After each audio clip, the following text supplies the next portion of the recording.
Selamat bertemu kembali ke subjek kita Customer Service Profesional, yang mana pada saat ini kita akan membahas modul 3 tentang Developing Relationship with your customers.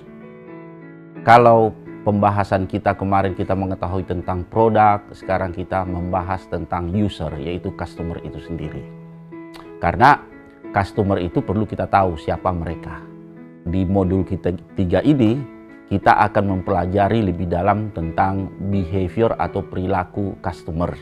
Sehingga melalui perilaku mereka ini kita akan bisa melakukan sesuatu untuk meningkatkan penjualan. Nah, salah satunya yang kita pelajari nanti di sini adalah customer loyalty. Nah, sekarang saya mau tanya kepada Anda, bagaimana kita mengetahui bahwa customer kita sekarang yang kita miliki ini adalah loyal kepada perusahaan kita? Kebanyakan perusahaan itu pada umumnya mereka hanya berfokus kepada jumlah customer atau jumlah profit. Tetapi siapa sesungguhnya customer mereka itu masih sering diabaikan, atau bisa saya katakan lebih fokus kepada profit. Sementara yang akan kita bahas sekarang ini adalah kebersamaan atau linearitas antara profit dengan loyalty pelanggan. Tetapi quote and quote loyalty yang kita lihat ini nanti kita akan bisa kategorikan melalui perilaku mereka. Baik, di sini ada satu quotation, dikatakan brand loyalty is very much like union. It has layers and a core. The core is the user who will stick with you until the very end. Jadi kalau kita melihat bawang atau bawang merah misalnya, bawang merah itu ada terdiri dari lapis-lapisan, dan lapisan luar sampai lapisan inti. Dan kalau kita melihat bahwa lapisan intinya itu adalah sesungguhnya yang mengeluarkan aroma lebih tajam dibandingkan lapisan luar. Sesungguhnya pelanggan kita juga demikian. Nah, bagaimana kita mengukur suatu loyalitas pelanggan? Dalam prakteknya kita melakukan melalui 3 cara. Cara yang pertama yang disebut dengan customer satisfaction. Cara kedua seperti yang sering kita dengar itu adalah customer retention. Dan cara yang terakhir adalah net promoter scores. Mari kita lihat satu persatu. Perusahaan berlomba-lomba meraih customer satisfaction yang tinggi untuk membuktikan bahwa produknya lah yang terbaik. Oleh karena itu mereka melakukan survei yang berhubungan kepuasan pelanggan atau customer satisfaction. Ada suatu quotation atau hasil research yang mengatakan bahwa 80% pelanggan yang beralih ke merek lain menyatakan puas terhadap merek sebelumnya. Jadi 80% itu yang pindah ke tempat lain, sesungguhnya ketika disurvei mereka itu sebenarnya mengatakan puas, tapi mereka pindah. Nah, ini merupakan suatu hal yang bisa kita harus cermatin, kenapa mereka yang 80% itu pindah. Ya, kita ambil satu contoh, misalnya kayak Facebook. Facebook itu ketika dilakukan survei oleh ACSI atau American Customer Satisfaction Index, ya, Facebook itu mendapatkan rank customer satisfaction yang sangat rendah, yaitu 64 dari 100. Ya, kemudian pada waktu hal yang sama, ya, CIMEX atau salah satu konsultan dari Amerika juga melakukan survei dalam waktu yang sama, melakukan survei, tetapi yang disurvei bukanlah kepuasan pelanggan, tetapi yang disurvei melalui net promoter score. Dan hasilnya sangat mengagetkan sekali, manakala Facebook itu ketika diukur melalui net promoter scores, dia menduduki peringkat yang pertama. Jadi dengan kata lain bisa kita ketahui bahwa ya, dari 2 survei ini customer satisfaction survey, sebenarnya seolah-olah kalau menurut saya ini tidak ada hubungannya dengan profit. Justru yang satu lagi yaitu net promoter score yang akan kita bahas nanti yang ketiga. Nah, kalau kita melihat bahwa ya Facebook itu mungkin orangnya tidak puas ketika disurvei karena banyak misalnya prosedur yang mereka lalui, banyaknya iklan-iklan, banyaknya perubahan-perubahan sehingga pelanggan itu tidak puas. Tapi pelanggan itu juga menyadari bahwa mereka adalah makhluk sosial. Jadi karena mereka makhluk sosial, mereka juga mereferensikan itu Facebook kepada yang lain-lain. Dan hasilnya seperti yang kita ketahui bahwa Facebook ini ya merupakan peringkat yang paling tinggi ya di dunia tentang penggunanya. Jadi pada tahun 2010 ini Facebook ini yang menggunakan sudah sebanyak 700.000 orang.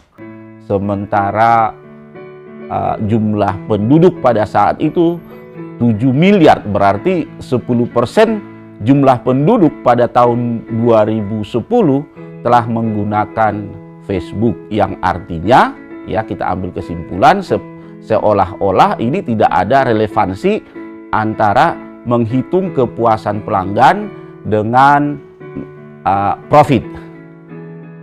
Jangan-jangan bagi saya ini bisa saja menghitung kepuasan pelanggan ini seperti ritual yang saya khawatirkan begitu. Now, sekarang kita lihat mengapa misalnya kasus Facebook itu survei kepuasan pelanggannya atau customer satisfaction-nya gagal. Di sini ada 3 poin. Poin yang pertama itu adalah satisfaction survey, dissatisfied customers. There are too many survey, too many question. Jadi ini ada cerita yang menarik di mana seorang eksekutif marketing BMW membeli mobil BMW-nya yang ketiga di showroom yang sama. Jadi ketika dia disurvei, kemudian dia mengatakan begini, alangkah puasnya saya jika biaya survei kepuasan pelanggan ini diberikan kepada customer sebagai diskon. Tentunya yang melakukan survei itu kaget. Jadi kita melihat bahwa si pelanggan itu pun merasa bahwa tidak ada relevansinya antara survei kepuasan pelanggan dengan inti daripada bisnis itu. Yang kedua, satisfaction survey confuse transaction with relationship. Jadi misalnya kita ambil misalnya bank kartu kredit. Jadi kalau bank kartu kredit mungkin surveinya yang ditanyakan pada pelanggan adalah apakah tagihannya dikirim tepat waktu. Nah, pertanyaan adalah apakah kalau tagihan dikirim tepat waktu ada relevansinya dengan customer untuk melakukan transaksi kartu kreditnya itu lebih sering? Ya, mungkin itu yang menjadi pertimbangan. Mungkin yang ditanya barangkali kalau di bank mungkin yang ditanya apakah toiletnya bersih. Kembali pertanyaan saya, apakah ada relevansi dengan bersihnya toilet dengan jumlah nasabah yang akan bertambah? Ya. Mungkin yang ditanya lagi apakah customer service-nya senyum-senyum ketika menyapa customer. Nah, kembali pertanyaan saya, apakah dengan senyuman itu bisa menambah jumlah nasabah? Nah, inilah salah satu kelemahan dari customer survey satisfaction. Jadi, pertanyaan yang ditanya tidak relevan dengan inti daripada bisnis itu. Yang ketiga, satisfaction survey score don't link to financial economy. Jadi yang ditanya itu tidak ada korelasinya dengan pertumbuhan suatu ekonomi. Jadi bisa kita baca-baca itu survei itu. Oleh karena itu ya mungkin survei customer satisfaction ini sudah saatnya kita harus tinggalkan. Kita akan maju yang berikut. Ini ada satu quotation lagi. Kemudian bagaimana caranya supaya pelanggan bukan cuman puas tetapi mau beli lagi dan lagi. Nah, ini the next ya yang kita harus pelajari. Bagaimana caranya pelanggan itu tidak puas, bukan hanya puas tetapi mau beli lagi dan lagi. Seperti quotation yang pertama tadi yang kita lihat di slide yang pertama, bahwa 80% itu customer itu puas tetapi pindah ke merek lain. Kan begitu. Jadi sekarang yang kita harus cari tahu, dia puas tapi tidak hanya puas, dia beli lagi. Nah, itulah yang dikatakan yang disebut dengan periode kedua, yaitu customer retention. Nah, customer retention itu sebenarnya hanya sekedar untuk memotivasi orang untuk membeli. Jadi itu sebenarnya gampang. Jadi biasanya dalam satu perusahaan itu dia mempunyai data-data customers ya, data customer yang frequently buyer. Nah, kemudian dari frequently buyer ini nanti perusahaan mengencourage lagi dia untuk membeli. Tetapi kelemahan dari customer retention ini, dia hanya memotivasi satu individu. Itu saja kelemahan dia. Jadi belum memaksimumkan. Ini ada satu quotation dari Mnet Murphy, Art Murphy. Ini adalah konsultan marketing. Dia mengatakan begini, a 2% increase customer retention has the same effect decrease cost by 10% only. Jadi kalau kita naikkan dia 2% customer retention, itu hanya bisa menurunkan cost 10%. Ya, jadi tidak begitu banyak. Nah, ini ada lagi quotation Bain and Company, dia konsultan juga, ini mengatakan 10% increase customer retention level result in 30% increase value of the economy. Just only 30%. Bila perlu kita bisa sampai 100%. Nah, ini jadi kita sudah melihat perbedaan customer survey satisfaction dan customer retention. Coba kita lihat yang berikut, slide yang berikut.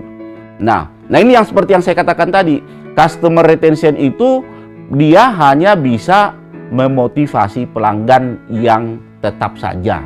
Jadi bagaimana caranya? Saya ulang lagi, dia punya database customers yang frequently buyer, dia cari database itu, setelah dia cari, dia kontak, dia kirim brosur dengan bermacam-macam cara, mungkin memberikan diskon ya kepada pelanggan sehingga dia membeli lagi. Tetapi yang kita encourage untuk membeli hanya orang itu ya. Kemudian yang kedua, dengan menciptakan berbagai strategi dengan harapan katanya bisa membangun hubungan yang baik antara perusahaan dan pelanggan yang nantinya membuat pelanggan itu loyal. Jadi tujuannya sih sama, yaitu loyal, tapi loyalnya itu target yang diserang itu hanya cuma satu individu. Nah, ini misalnya data pelanggan seperti yang saya bilang tadi, data pelanggan Anda ada 1000 X, maka yang harus ditelusuri berapa banyak X, artinya X ini berapa banyak dia melakukan transaksi. Yang membeli dalam jumlah banyak dalam transaksi berikutnya. Jadi melalui transaksi itu mungkin kita bisa akan forecast. Kalau dia sekarang dia membeli 100.000, mungkin dengan adanya ya program kita yang disebut dengan customer retention bisa kita naikkan 50%, 60%, dan 70%. Ya. Nah, itulah customer retention. Nah, yang ketiga ini yang menurut saya ini sangat baik sekali dilakukan, yaitu Net Promoter Scores. Jadi kalau Net Promoter Scores ini kita mempelajari, bukan hanya mempelajari, kalau menurut saya mencari tahu apa yang ada di hati pelanggan tentang produk kita. Ya, saya ulang. Jadi tujuannya ini sebenarnya kalau menurut saya bukan hanya mempelajari behavior, tapi mencari tahu apa yang ada di hati pelanggan tentang produk kita. Jadi ini pertama kali dikembangkan oleh Fred Rachel dalam bukunya yang disebut dengan Ultimate Question. Ya, jadi coba kita lihat slide sebelumnya. Slide sebelumnya, di sini kita membagi 3 karakter dari pelanggan kita. Jadi seperti yang saya bilang tadi, ingin mencari tahu apa yang ada di hatinya, apa yang ada di pikirannya. Jadi dikelompokkan menjadi 3 kelompok dari pelanggan itu: detraktor, pasif, dan promoters. Nah, saya sedikit akan memberitahukan kepada Anda tentang siapa ini detractors. Detractors ini adalah pelanggan-pelanggan kita yang mempunyai pengalaman buruk dengan kita. Jadi mereka ini adalah orang-orang yang tidak puas sama kita, tetapi dia loyal sama kita. Jadi seperti yang saya katakan di modul yang kedua, ya, loyal itu bisa karena situasional. Ya, mereka ini loyal, tetapi sesungguhnya mereka tidak puas atau tidak ada pilihan lain. Misalnya, ya, dia menggunakan kartu telepon provider X yang sudah digunakan berpuluh-puluh tahun, ya, harganya begitu mahal, dia mau ganti, sayang karena nomornya sudah semua orang tahu. Ya, itulah pelanggan yang saya kategorikan mungkin dia loyal tetapi tidak puas. Nah, pelanggan yang kedua yaitu pelanggan yang pasif. Nah, pasif ini saya kategorikan ibarat orang yang mencari jati diri. Jadi, kalau misalnya ada promosi kalau misalnya ada promosi diskon, dia loyal sama kamu. Tapi kalau tidak ada diskon, dia ke tempat lain. Tentunya banyak kita lihat begitu ya. Jadi, saya menemukan bertemu dengan seorang teman, saya melihat dompet itu banyak kartu kredit. Ketika saya tanya, ini kartu kredit kenapa begitu banyak? Sewaktu-waktu kartu kredit si X ini memberikan promosi, saya gunakan ini. Jadi kalau dia nggak menggunakan promosi atau diskon, dia gunakan yang lain. Nah, ini pelanggan yang disebut dengan pasif. Sekali lagi, mereka ini bisa bergeser nantinya ke depannya, yaitu menjadi detractors, dan bisa juga bergeser menjadi promoters. Nah, pelanggan yang ketiga yang kita kategorikan ini adalah promoters. Nah, itu tentunya pelanggan ini yang kita harapkan. Nah, siapa mereka ini? Mereka ini adalah pelanggan-pelanggan yang sangat puas dan memiliki pengalaman yang indah bersama-sama dengan perusahaan tersebut. Jadi, dengan pengalamannya ini, ya, orang yang di promoters ini, dia tidak segan-segan menceritakan pengalaman yang menarik itu kepada orang sekelilingnya. Seperti kita ketahui bahwa manusia itu makhluk bersosial. Jadi Anda coba bisa bayangkan berapa makhluk sosial yang akan dia bisa ceritakan nanti kepada teman tentang pengalaman dia terhadap perusahaan kita. Nah, tentunya di detractors itu nanti kita range dari 0 sampai 6. Ya, yang pasif kita range dia 7 sampai 8. Ya. Dan yang promoters kita range dia 8 sampai 9. Atau mungkin Anda bisa ganti juga itu misalnya dari 1 sampai 10. Yang penting skalanya 10.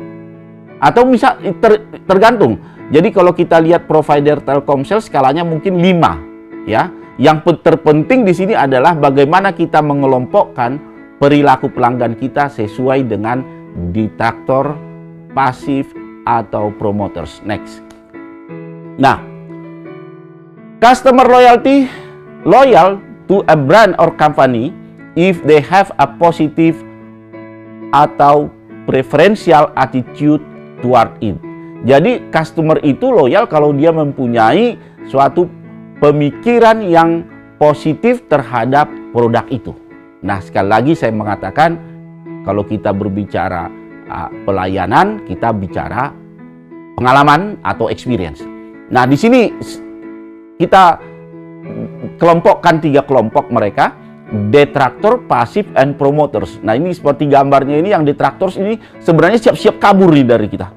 Bukan hanya kabur, dia mungkin akan meninggalkan bom dan meledakkan bom, dia kabur, ya. Kemudian yang pasif, nah ini tinggal digeser kanan, geser kiri. Yang promoters Anda melihat itu, dia siap untuk memberitahukan pengalamannya kepada yang lain. Next. Nah, ini pengelompokannya, ya. Jadi kita kelompokkan seperti ini, kemudian next, ya. Ini ada suatu pengalaman dari Walt Disney. Dia itu mengatakan, do what you do so well that they will want to see it again and bring their friends. Jadi kita lakukanlah yang terbaik sehingga mereka mau lagi untuk melihat itu kembali, bukan hanya mau tetapi membawa temannya. Nah, ini dia. Hasil riset menunjukkan bahwa NPS ini atau Net Promoter Scores ini punya korelasi terhadap kondisi finansial perusahaan. Punya korelasi. Customer satisfaction, yes, mereka punya, tapi sangat lemah. Customer retention, yes, mereka punya, sangat lemah. Tetapi ini punya korelasi. Jadi saya berani mengatakan ini bukan korelasi yang lemah, tetapi korelasi yang kuat. Kenapa saya katakan kuat? Karena nanti ada pertanyaan ultimate question. Ultimate questionnya adalah, ya, yang kita tanya sama pelanggan itu adalah, apakah Anda mau mempromosikan perusahaan kami kepada teman Anda atau kepada college Anda, teman Anda lah, kira-kira begitu. Nanti kita rank kan jawabannya. 1, dia pilih 1 atau 0 sampai 9 tadi. Nah, bagi yang memilih 0 sampai 6 yang jatuh pilihannya di situ, nah kita kelompokkan menjadi apa? Detractors. Bagi yang memilih 7 ke 8, kita kelompokkan mereka menjadi apa? Menjadi pasif. Yang memilih 8 ke 9, kita kelompokkan mereka menjadi promoters. Nah, pertanyaan itu bisa kita kembangkan lagi sebenarnya. Ketika mereka menjawab pertanyaan Anda itu, misalnya 5, kita bisa kembangkan lagi, kita tanya, kira-kira apa yang akan kami lakukan untuk mendapatkan skor 9 atau skor 10. Nanti customer itu nanti akan mengisi semua itu. Nah, yang diisi oleh customer ini, inilah bahan evaluasi kita atau kinerja kita bulan ini yang akan kita tingkatkan bulan depan. Tapi satu hal yang mau saya sampaikan, bahwa kalau kita melakukan survei NPS ini, jangan sempat itu harus konsisten. Misalnya 1 kali sebulan, bulan kedua harus dilakukan, ketiga, 4, dan seterusnya harus dilakukan. Jangan sempat ada bolong. Kenapa? Biar kita bisa melihat progresnya. Ya, jadi progresnya itu, dari hasil progres itu nanti kita bisa meningkatkan kinerja perusahaan. Jadi jelas dia itu mempunyai korelasi yang sangat positif dengan keuangan. Baru nanti hasil NPS ini nanti kita lihat bagaimana pertumbuhan keuangan. Bayangkan ini salah satu contoh. Bayangkan ini salon kecantikan. Ketika di salon kecantikan ini terjadi sesuatu pengalaman yang tidak menyenangkan, menyebabkan pelanggan itu mukanya bengkak-bengkak, Anda coba bisa bayangkan, kira-kira image apa yang didapatkan oleh pelanggan tentang salon kecantikan tersebut. Kira-kira berapa customer promoters dibutuhkan untuk mengcover satu customer detractors. Jadi pernah dibuat di penelitian di Indonesia, untuk menutup satu detractors itu dibutuhkan 7 promoters. Jadi Anda bisa bayangkan cost-nya luar biasa, ya. Kemudian kita lihat next lagi. Nah, ini contoh cerita good profit versus bad profit. Jadi di sini ada Telkomsel, ada Indosat, ada Excel, ada Tri, ada Smartfren. Nah, di sini menceritakan seperti yang saya bilang tadi, ada orang yang menggunakan satu kartu, ya, katakanlah kartu X, dia loyal terhadap itu karena dia sudah menggunakan beberapa tahun. Kalau dia mengganti ke produk Y, mungkin dia akan kehilangan jaringan. Jadi secara terpaksa dia menggunakan itu. Tapi dia loyal bukan menghasilkan yang disebut dengan profit. Jadi tidak ada loyalitas dengan profit. Nah, ini ada satu grafik, ya, kalau kita lihat grafik bagaimana detraktor mengurangi income kita, bagaimana pasif, dan bagaimana promoters. Nah, kalau misalnya Anda sudah paham dengan net promoters, tidak ada alasan lagi kan untuk melakukan net promoters sebagai kajian performan perusahaan Anda.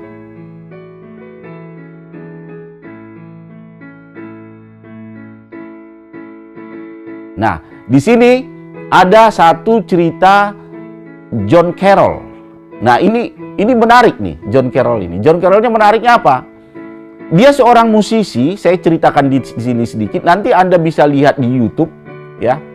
Dia seorang musisi, ketika dia pergi dari satu daerah, saya cuma lupa tempatnya, dia menaruhkan gitarnya di dalam satu bagasi pesawat. Ketika dia sampai di tujuan, dia dapati gitarnya yang handmade ya, yang handmade itu sudah pecah. Kemudian seperti biasanya dia komplain terhadap customer service maskapai penerbangan United Airlines. Nah, komplainnya tidak pernah didengar. Dan Anda tahu sebagai seorang musisi apa yang dilakukan oleh beliau adalah menuliskan pengalamannya itu dalam bentuk sebuah lagu, ya. Kemudian diunggah di YouTube. Nah, ketika diunggah di YouTube, Anda tahu responnya luar biasa. Sampai 15 juta yang melihat, yang mengunduh lagu daripada United Break Airlines. Yang saya mau sampaikan di sini adalah karena ulah dia yang bad experience dengan United Airlines, John Carroll ini, Anda tahu berapa United Airlines dirugikan? Berdasarkan laporan terakhir, United Airlines dirugikan sebanyak 180 juta US dollar. Ulah satu pelanggan yang tidak puas. Nah, ini sebaliknya pelanggan yang puas. Di Amerika ada namanya Store Trader Joe's. Nah, Store Trader Joe's ini sebenarnya dia tidak begitu mini store yang besar, ya. Dia hanya mempunyai produk sekitar 3.000 item produk, ya. Tetapi ada satu hal yang menarik. Saya membaca dalam satu blog seseorang dituliskan begini. Saya merasa sedih untuk menjual rumah saya ini. Saya terpaksa menjual rumah ini karena di kompleks perumahan saya ini saya kehilangan dua hal. Ini kebenaran, yang blogger ini adalah orang Amerika yang tinggal di California. Hal yang pertama katanya dia kehilangan waktu dia tinggal di California adalah tentang tidak ada laut. Jadi dia kehilangan laut. He miss the sea katanya. Kemudian yang berikut disebutkanlah nama Trader Joe's. Anda bisa bayangkan, orang menjual rumahnya, ya, menjual rumahnya agar mencari rumah yang lebih dekat dengan Trader Joe's. Ya, dia jual rumahnya karena tidak ada Trader Joe's. Nah, kalau kita lihat ini, gambar ini ngantri orang di situ. Berdasarkan survei, dibuat survei, dia produknya cuma 3.000 item. Tetapi penghasilannya melebihi dari store-store yang memiliki 13.000 item. Luar biasa. Dan satu hal yang menarik adalah, apa kata mereka tentang Trader Joe's? Trader Joe's mereka mengatakan itu department store atau department Trader Joe's. Tetapi yang dikatakan adalah my only store. Jadi mereka mengatakan itu bukan Trader Joe's, tapi yang dikatakan adalah my only store. Anda lihat bagaimana mereka bisa menyatu dengan department store itu, karena tentu mereka memiliki suatu pengalaman yang menarik. Nah, ini juga cerita bagaimana orang yang memiliki pengalaman yang positif dengan suatu yang kita kenal Rolls Royce. Rolls Royce ini adalah mobil dari London yang kita kenal. Rolls Royce ini adalah cukup mahal nih mobil. Tapi ada yang menarik di sini adalah setiap pembelian mobil Rolls Royce ini, ya, semua pelanggan terbuka kepada satu showroom yang mana nanti pelanggan itu bisa memberikan ide-ide mereka, masukan-masukan mereka, apa yang harus ditambah dengan bentuk dari Rolls Royce itu. Nah, contohnya seperti yang tadi kita lihat di bagasi itu ada kitchen setnya, ya. Nah, ini adalah hasil dari ide dari customers. Karena Rolls Royce ini membentuk satu departemen khusus menangani customer yang memiliki ide-ide cemerlang. Nanti disiapkan engineeringnya, nanti akan menggambar itu, kemudian memberikan kepada kamu lagi, kemudian kamu lihat kalau udah cocok, oke, nanti mereka buat itu. Makanya mereka mempunyai moto di situ. Coba yang tadi, slide yang tadi, mereka mempunyai moto, "We are here to help you to make your Rolls Royce as unique as you are." Jadi mereka mengklaim kami di sini adalah membuat Rolls Royce itu unik seperti uniknya kamu, katanya. Nah, itu adalah moto mereka. Dan nyatanya pelanggannya banyak yang puas dengan hal ini. Next, kita lihat. Nah, ini ada satu quotation dari Sam Walton.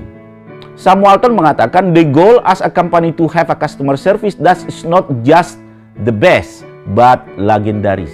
Apa maksudnya legendaris? Yang sesuatu yang bisa dikenang, yang bisa diceritakan gitu loh. Jadi tidak cukup hanya customer service yang bagaimana, yang baik, tetapi sesuatu yang legendaris, yang diceritakan, bila perlu diceritakan kepada anak cucunya. Sama seperti cerita Trader Joe's, sama seperti cerita Rolls Royce tadi. Ya, ini yang sesuatu yang bisa diceritakan. Dan the last one, ya, your whole company should be focused on your customers. Jadi fokus kita itu tentunya customers kita. NPS atau Net Promoter Scores itu merupakan perhitungan yang baik untuk menjaga hubungan Anda dengan pelanggan Anda. Kita akan lanjutkan di sesi yang berikutnya.